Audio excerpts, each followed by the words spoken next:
Hello, and welcome to 10 Lessons Learned, where we talk to leaders and luminaries from all over the world to dispense wisdom for career, business, and life in order to make the world wiser lesson by lesson.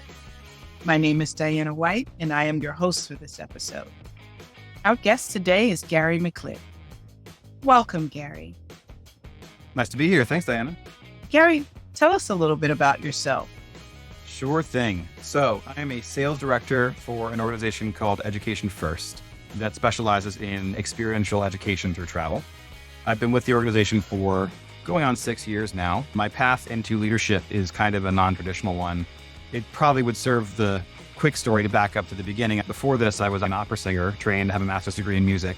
I did that for a long time, and I cultivated a real passion for team-based collaboration because that's what putting a show on is. It is a team that has a goal that wants to make something impactful happen. When I was looking to make a pivot into something a little more stationary, because I was traveling a lot and I wanted something more home-based, I moved into sales. My trajectory through the organization was pretty traditional at first. Jumped in February of 19, had a great sales year. And then, as we all know, the following February, we had to shut everything down for COVID, all told. In that time, I made a decision to aim my trajectory at leadership because I was really enjoying working with people. I was enjoying being that space for folks to come and talk to during those rough months. I felt like I had something there. So I cultivated some mentors and started developing that. We came out of COVID. I was ready to rock and roll and step into a leadership role when the next thing opened up. And then I got sick. I got diagnosed with high-grade B-cell non-Hodgkin's lymphoma and had to undergo chemotherapy to solve that problem. That really shaped a lot of my worldview. It took me from a place of relative comfort to a place of adversity and taught me a lot of lessons, which we'll talk about. At the end of the day, once I was done, about 6 months later, and about a year of remission, by the way, so rock on, I was ready to move into that leadership role. A spot opened up in a different product from the one that I was working in at the moment. I moved from our international division to our domestic division and started working with the newest hires coming into our organization. It was a position of a lot of care for people's early careers. I loved it. I had a great time with it. I was able to onboard 28 new hires. I was able to bring in a co-manager and build a shared leadership style. We had so many successes together that at the end of the year, just a few weeks ago, I was asked to move into a directorship position, which I now occupy. So that's the minute and a half version of the life story there. I have so many questions. First of all, congratulations on over a year going strong. I really would love to know how that segue happened from singing to where we are now, but that's a whole nother episode, viewers and listeners. Yeah. What would you tell your 30-year-old self? So interesting because my 30-year-old self was right at that pivot point. I was evaluating whether the freelancing was working and trying to decide if I was ready to make the transition out of the full-time pursuit of art and into a full-time pursuit of something that I didn't at the time understand was also artistic. What I would tell my 30-year-old self at that point is be brave, make the leap, and do something different, and you'll find the joy, because that's been true. There is an expression of humanity in any sort of leadership-based work, I think, that is kind of the same backbone that I was finding in the artistic world. I didn't know that at the time, but if I had, I would have been a lot less scared to make the leap that I made. It's so funny that you talk about that fearlessness or lack thereof, because older generations look at younger generations and say they're fearless, right? But it is totally the opposite, I think, in a lot of circumstances. Sure. So I wish a lot of 30-year-olds could hear that message from their future selves. Makes a lot of sense. Let's go right into lesson number 1. We talked a little bit about our leadership studies and styles. I come from servant leadership. When I read the lesson, I said, oh, we've heard this a billion times. And I said, and I never get tired of it. I really never get tired of it. Lesson number 1, listen first. Talk to me about that. In my career in the sales world, there have been moments where I have been tasked with leading peers, leading people who are more advanced than I am in their sales careers. And that initially was a struggle for me because I didn't quite know how to thread the needle on here's what I have to offer. Here's what you have to offer. How to meet in the middle. I got some advice from a mentor. Shut up for a minute. Just listen. Get in the room, get them talking, and listen. It's been very instructive because there is always a moment at the beginning of working with a direct report, a colleague, where we just don't really know each other. I need to understand who they are in the various contexts so I can give them the most of myself. I need that time to let them speak of themselves, to let them speak of what their challenges are. I'll relate it to my current challenge. I'm stepping into a team that, need to climb a mountain goals wise in the fall. And we're going to do it. I'm excited about it. But the first thing I needed to do with this team was to understand what their work is like and who they are as an individual before I could start offering anything. If I just kind of came in strong, I think I would lose their buy-in immediately. I needed to be tailoring what I'm doing directly to their need. So that's kind of, the short version of listen first, but I think there's 10 lessons around listening just in general. But I'll stop there for the sake of time. So the next one, bringing the same kind of ideologies to the table when we lead and when we talk with our coworkers. I am a collaborative, and Yes. right. So everyone is my coworker, even the people that report to me. We're all coworkers together, and I feel the same philosophy from you. So that is refreshing. Lesson number 2: lead with vulnerability. Make space for your coworkers, direct reports, and mentees to feel safe being vulnerable around you. Tell me about that. All right. Well, I can't talk about vulnerability and not mention Brene Brown. A lot of her work is very instructive in my professional worldview. She talked about vulnerability a lot, so I'll save quoting her for her podcast. Go out there and find them. They're amazing. For me, it ties right back into that first lesson. I need anybody I'm working with to understand that it's safe to be vulnerable with me. Now, there's a lot of qualitative reasons why, a lot of emotional reasons why, but frankly, there is a efficiency reason why that we don't talk about very often. The sooner you're comfortable being vulnerable with me as your manager, leader, or coworker, the sooner we're able to collaborate in a way that puts something out that is greater than the sum of its parts, right? If we're spending time feeling each other out, what's safe, what's not, what can I say in front of this person? Can I be my full self in front of this person? Then I'm not getting the most out of that relationship with that individual, which can be really hard. I mentioned before, I was very much the steward of early career folks for a while. One of my core philosophies is fail fast and feel safe trying, swinging big and missing, and knowing that learning opportunity is part of what I want for your professional growth. So I need people to feel comfortable in that vulnerability saying, hey, this didn't work. I tried this and I failed. I am not understanding this. I am not feeling safe psychologically in this environment. I want people to be able to come to me with that so that I can validate that experience and then find a way to correct for that so we can get to that place where it's greater than the sum of its parts. And in sales, you don't hear that all the time, right? You have a script, you have a quota. Yeah. And that's it. Do what you need to do in many cases. And so to hear a leader say, feel fast, but you're going to feel with support so that you can get out of it on the other side a better person. That's right. You might have some people after you, sir. They got quotas to make. I'm ready for it. No, I think we can draw a direct line to productivity. I don't have the studies at hand. I'm sure they're out there, but we are a somewhat non-traditional sales organization, and I'm grateful for that every day. My leadership empowers me to lead the way that I want to. And I think I get more out of people quota-wise, even if it's just dialing it down to numbers, when they feel comfortable taking risks. The clients are always out there. We have a big market. And if I have somebody that tries something and it doesn't work, I'd rather them figure out why it didn't and try something new with the next client outreach than spend time feeling like they're going to lose their job, get more and more careful and not take big risks. And not bring in the big accounts, right? I think we get the larger accounts by being really real. And we have a new member of the team for 10 lessons, and he's bringing a much more youthful perspective. One of the things he talks about constantly is we have a great plethora of gurus on the show that give us these wise lessons that it took them 20, 30, sometimes 40 years to learn. He's wanting to know, what is the first step in, for instance, leading with vulnerability, making people feel safe around you? What is the first thing you can do to set the tone for that? Do you have an answer for that one? Yeah, that's a great question. I'll point directly at Kim Scott's book, Radical Candor. Mhm. Kim recommends that you start by soliciting feedback. Every day, the minute I walk into a room with a direct report, you don't know me yet. What do you need from a leader? A couple weeks later, are you getting what you need from me? Can I be doing anything better for you? That is a North Star for a lot of early steps into that relationship, is getting that feedback loop going and making it safe for them to give you feedback so that it's easy for you to then give them feedback as well. I'm spoiling one of the later lessons. We'll get there. But I do think it is the first step to be soliciting feedback early and often from the people you are working for and with. I would say that segues greatly into lesson number 3. Yeah. Give feedback generously, candidly, often, and with care at the core.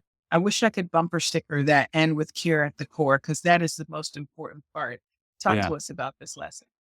Yes. So again, with Kim Scott, radical candor, she describes radical candor as the intersection on the XY axis of caring personally and challenging directly. Right. And that care personally piece is really important. I have a story of me doing it wrong. This is what this lesson in a big way. I had a mentee who was a seasoned sales professional. He was in his 60s. He had come to us looking for something sales adjacent, mission driven. He wanted to enjoy himself with us, which I thought was really cool and special. I was tasked with mentoring this individual, and he had a couple of different sellers working in his region. The picture of his success was made up of those different streams, not just his. So he had a really shiny looking territory because there was a lot of really great effort happening in that space. My task was to challenge him and say, what are you bringing to the table? Where is your contribution here? I came in saying, look, this is where this is coming from. Where are you? I didn't take the time to establish the relationship. I didn't take the time to make sure this person understood that my number one goal was that he feel stewarded in his career with us towards the best version of his success. Right. And I got feedback later from my mentor that he had actually considered leaving the organization that day. Wow. At my mentor's suggestion, I walked back into the room and said, hey, this is what I meant to do. This is what I did. Thank you for giving me that space. Can we try again here? And we wound up having a great relationship after that, which was lovely. The point of the story is it's fine to challenge. It's fine to give feedback. We need to, right? We need to do it often. We need to do it generously. We need to do it in the moment.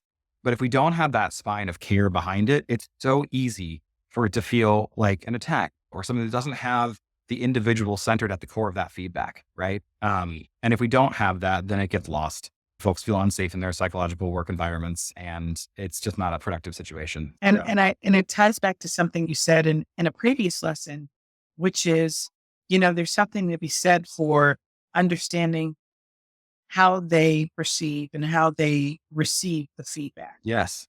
Absolutely. And in no way are we saying that you have to mold yourself to be everything that each individual employee needs. You still need to come from a place of authenticity, but finding out how something needs to be said to resonate with them, because the end goal is for them to get on board, right? Exactly. The end goal is for them to get on board.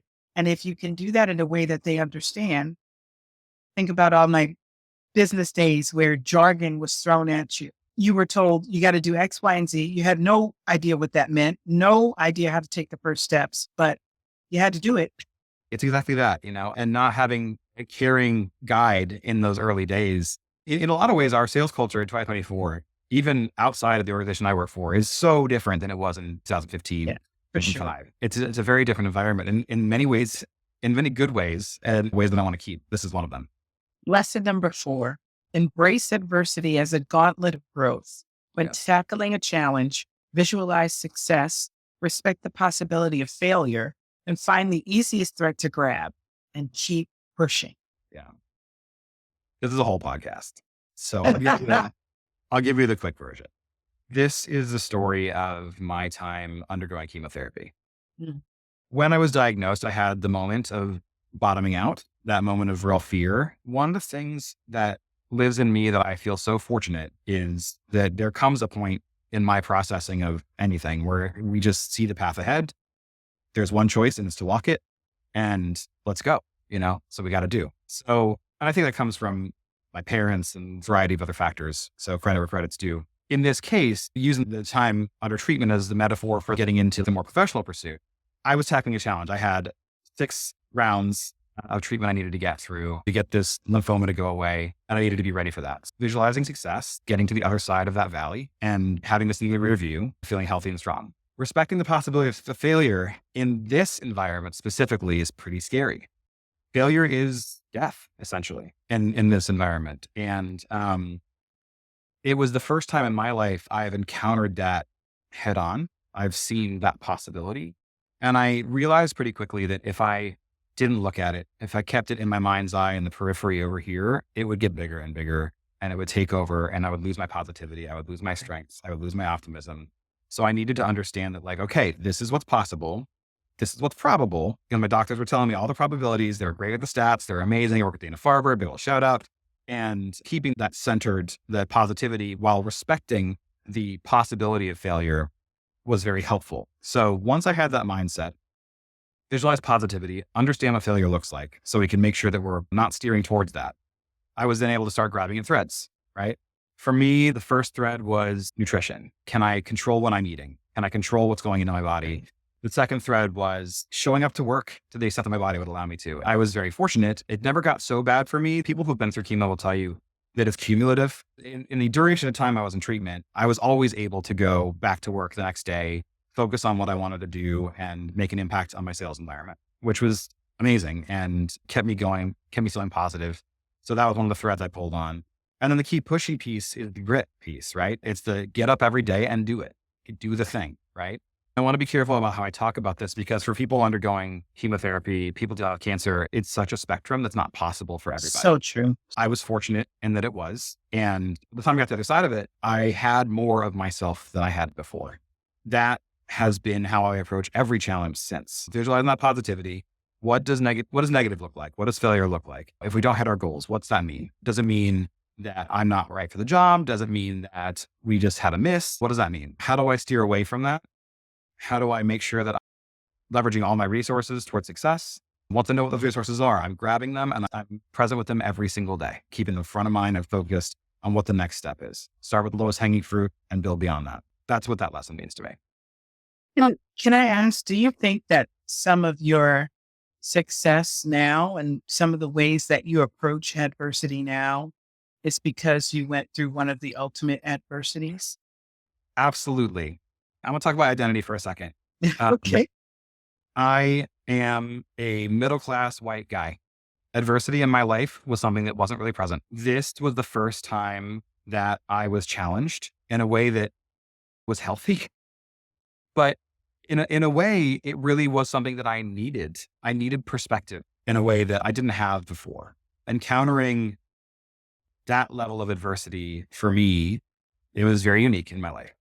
It taught me so much and it made me feel connected to other people who experience adversity in their own ways, whether that's medical, identity-based, gender-based. It's not the same. It's not one-to-one, but it gave me a language that helped me understand more of how to be inclusive, which we'll talk about more later. It makes so much sense. Yeah. And once again, you're right on. Yeah. Segue, lesson number 5, keep inclusivity at the heart of everything you do. You never know who's going to be the person you need to make an impact down the line. Yeah. I'm going to brag on my co-manager for a second here. My former co-manager. I keep forgetting that I've left that role. She's somebody who we were colleagues early on in my career and didn't know each other super well from very different worlds, but always had just a lovely interaction, just a bright face in the office, somebody who I really enjoyed chatting with. She moved to our Austin, Texas office and I noticed her absence. We weren't tight. We didn't hang out. This was just somebody who I noticed was gone and it was kind of a bummer. We had the opportunity to hire my co-manager. I was tasked with being part of that hiring team, which was really unique and interesting. And we were able to hire her into that role. And had we not, the picture of the success over the last year would be very different. She added so much. She brought so much to the table. She's a very different thought partner than I am. She's very by the book, focused, driven, and forward. I'm more like emotion forward, empathy forward, inclusivity, authenticity, that sort of stuff. She's very by the book. I was watching an interview with Serena Williams this morning. Yeah. Serena kept talking about when she was younger and what her approach to athletics were. And I was like, oh, that's the same as this person that I work with. It was that kind of mentality. We would never have collaborated But the fact that I have an inclusive approach to my day to day allowed me to have a genuine connection with her. And when she walked in the door into that position, we didn't have to waste any time getting comfortable with each other. You're ready to rock and roll. Right. And I got the privilege of being her big brother in that space and bring her, because I had the benefit of some leadership training, a program we have at EF that she had not. So I was able to share that knowledge with her and help her feel comfortable stepping into a role where she felt a little in over her head initially, even though she totally wasn't. It was really great to be that validating voice for her. You just don't know who it's going to be. If I hadn't had that approach with everybody that I work with, I'd have missed that opportunity to work with this person, to grow from that work, not just in terms of our success on the team, but also personally, and to forge a friendship that will really last forever because of the work we've done together. So that's my way of answering why inclusivity is so important. I want to add, though, that's a story. I want to add something more general here. Everyone shows up in different packages. Blind spots are easy to form. Inclusivity as a rule, as one of the 5 things you say to yourself when you get up in the morning, it is to me non-negotiable. If my job is to get the most out of people, and I am not making space for those people to be their full selves and not recognizing that they may learn differently than me, they may speak differently than me, they may celebrate success differently than me, they may feel failure differently than me. If I'm not making that space, then I'm not honoring the individual, and I'm not helping those people raise their profile, not just in an organization, but for themselves. Then I fail at my job, right? This is a rule book for some good leadership, because this ties into lesson 1. Listen first. I absolutely love this. Lesson number 6, just be real. Don't try to know everything. Yeah. It is okay to say, I don't know. What do you suggest? Love this. I've encountered this a lot. I learned pretty quickly that being 5 years, 6 years into a sales career and being in leadership, there are people who know a lot more about this than I do. I have an employee now who is just a sales animal, just that kind of person that is so knowledgeable, knows his territory like the freckles on the back of his hand. There are questions that he's going to have that I'm not going to have the answer to, that I'm going to have to leverage my mentor network to find an answer to, collaborate with people who know more than me. But that's the best, because that is when I grow. That's when I learn more. And I think we spend so much time feeling like we're supposed to know everything. We're supposed to be perfect, to project this image of confidence. I am confident that I am right for my job because I am not confident that I know everything. I need to make that space for people so they can feel the same way. I think the lesson here is to embrace not knowing, embrace collaboration, embrace learning and growth. The more we grow together, the more successful we are down the line. I was on a team of sellers that handled a specific state for an international product. We are all so different, and we all knew different things and were good at different things. And this team is the stuff of legends now, but this team's impact on this state was so large and so effective because nobody tried to know everything. We just were there together. We were a team, and we all leveraged each other and grew together. And by the time we were done, we were all ready for leadership, specific focus selling, and all sorts of next level stuff, which is unfortunate for the state because we all had to go places, but there's some great people behind us, which is lovely to see too. That's awesome. Lesson number 7, strive for authenticity in all of your relationships, in and outside of work. Heck yeah. Authenticity is everything. It's hard sometimes in sales leadership to have conversations about not hitting goals, payout not being the way we want it to be, that sort of stuff. Those conversations are hard no matter what you do. I've seen it both ways. You walk into a room and tell somebody that it's okay, this is the way it's supposed to be, yada, yada, yada, all those things that we tell people when we don't hit a goal. You lose people. They check out, right? They're like, cool, where's my paycheck though? I can't pay rent. You walk into a room and say, look, it sucks. We didn't get there this time. My job is to make sure that we are analyzing everything and taking stock of everything. And I'm going to help us get there next time, right? Which one is received better? Right. You know? Absolutely. It's okay to admit how you feel about things. I think that we're so careful about the way we're perceived. And I think at certain levels you have to be. Certainly our CEO's version of authenticity is going to be different than mine. If we can keep authenticity at the heart of the conversation, if we can keep our full self in the conversation, then there's more for people to understand. Authenticity and vulnerability, and I'm going to quote Renee. She says that vulnerability, and they go hand in hand, these two things. That's why I'm going back to vulnerability for a second. It's the first thing we look for in other people and the last thing we're willing to show, right? If we can get past that hump and just be authentic, be vulnerable, be in the room, we give people permission to be psychologically safe. We give people permission to be vulnerable. We give people permission to be authentic, right? And then they're their full selves. They bring more to the table. We hit goals. Simple as that. When I teach networking and how to really build relationships from a know, like, trust standpoint, Yeah. I will tell everyone, I can guarantee you that you're sending representatives, not your true self. And it just depends on when that representative gets tired because it's exhausting. Just go in as you, and then you don't have to worry about remembering who you tried to be. It sounds so simple, Diana, but it's so hard, especially when you're young.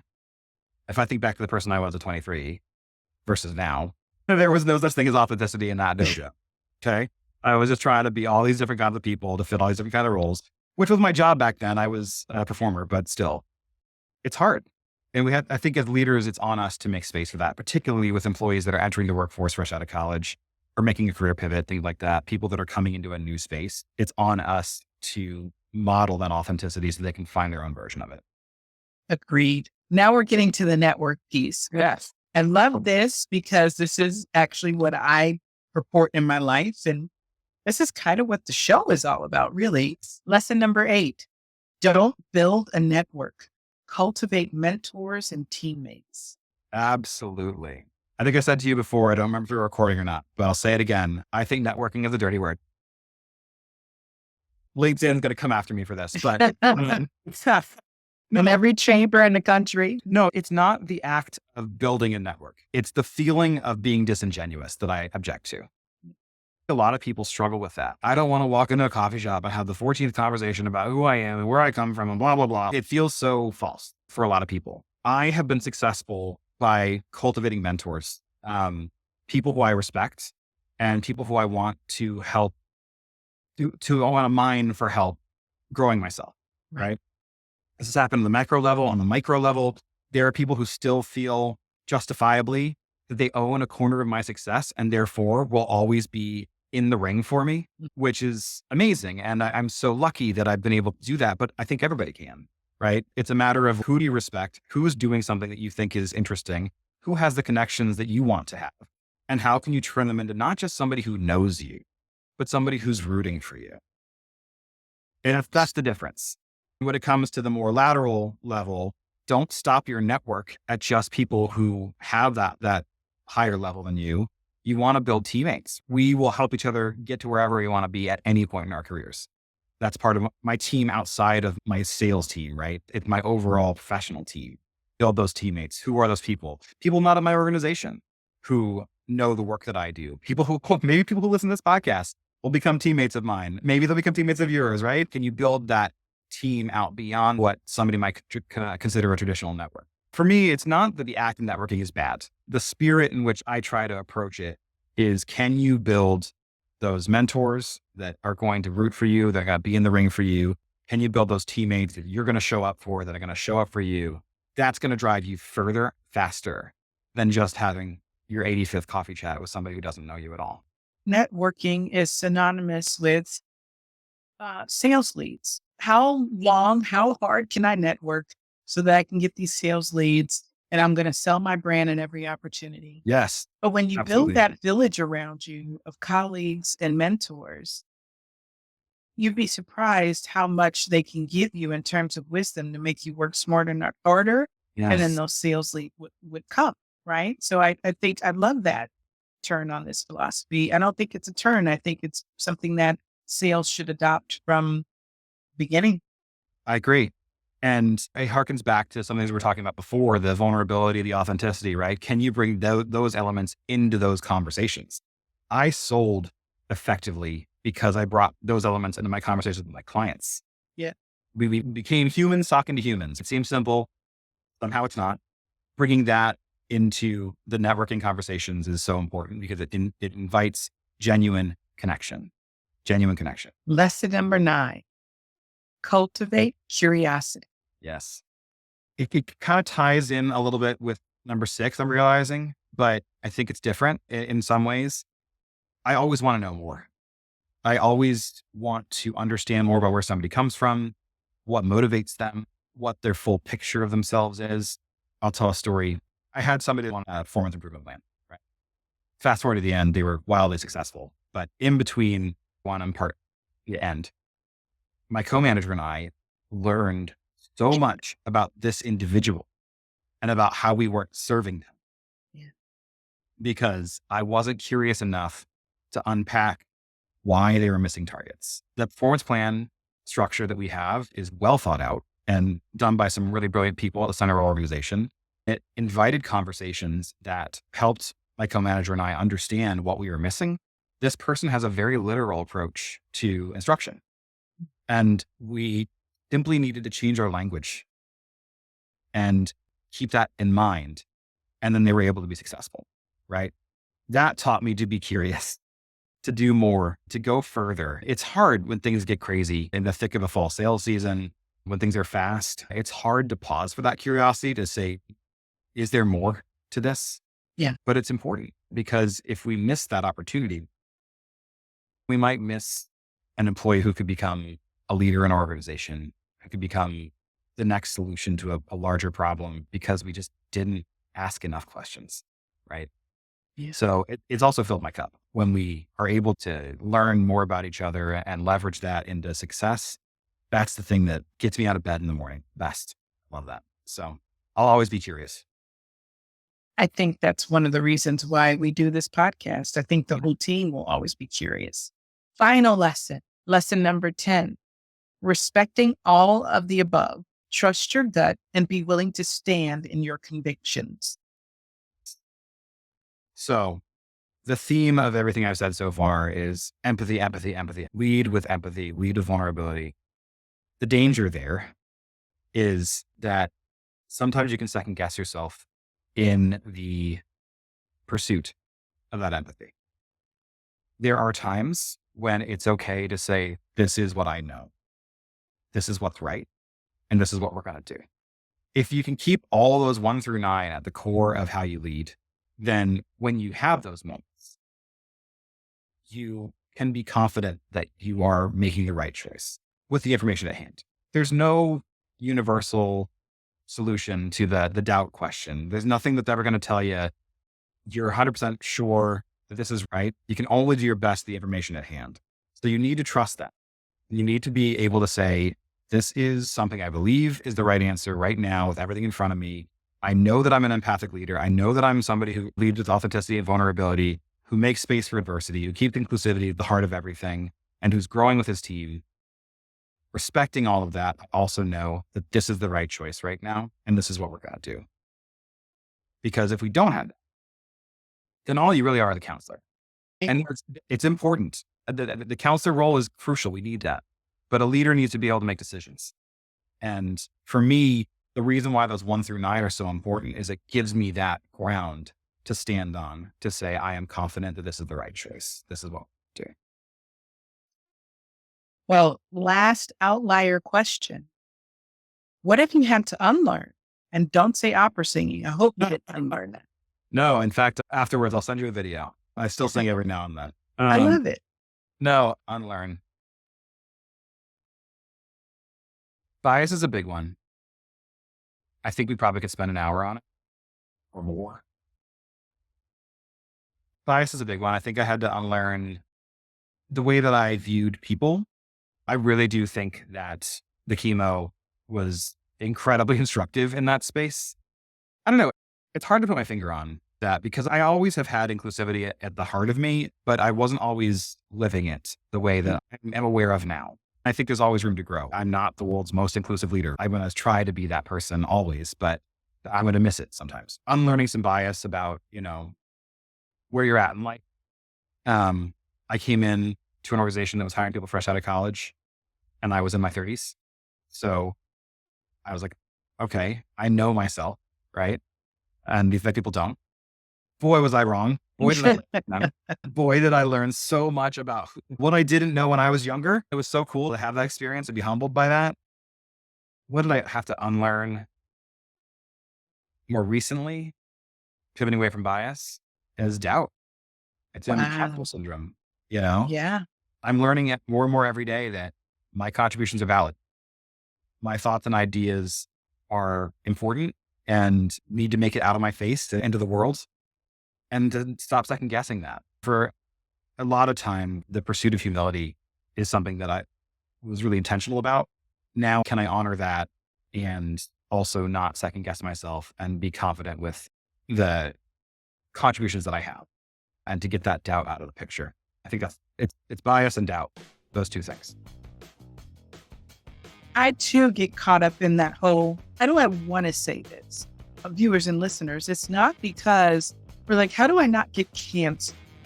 That's because there are so many words you can use in the English language that can really drive the point home. When you know that and you really want to show people what you mean to say, you want to look for those right words. So I get it. I love it. Gary, tell us where we can find you. What are you working on? What are you doing? You can certainly check out my blog. I am a neophyte when it comes to blogging, so don't judge my format. But there's some writing on there that I think is pretty good. It's left-leaning loquacity. If you Google that, loquacity is LOQUACITY. The whole title of left-leaning loquacity. It means somebody who's left-leaning and talks too much, in case you didn't get that picture from this interview. It's a Wix site, so if you just Google that, you'll find me. I try to publish weekly. There's a lot of writing in that space about the time where I was undergoing treatment. So if that's something you're curious about, I kept that writing very positive and very forward-thinking, so you can find me there. I'm on LinkedIn. So that's the other place to find me. I'm sure we can throw a link in to the bio. And yeah, I'll just be doing my thing over at EF, trying to help people find the most of themselves and traveling and enjoying the world. And that's where I'll be. I want to thank my guest, Gary McLinn, for sharing his lessons with us today. You've been listening to 10 Lessons Learned. This episode is produced by Robert Hossery and Cody Kamel. Please tell us what you think of today's lessons. You can email us at podcast10lessonslearned.com. That's podcast10lessonslearned.com. Go ahead and hit that like button, subscribe, and turn on the notification bell so you don't miss an episode of the only show that makes you wiser lesson by lesson. Take care, everybody.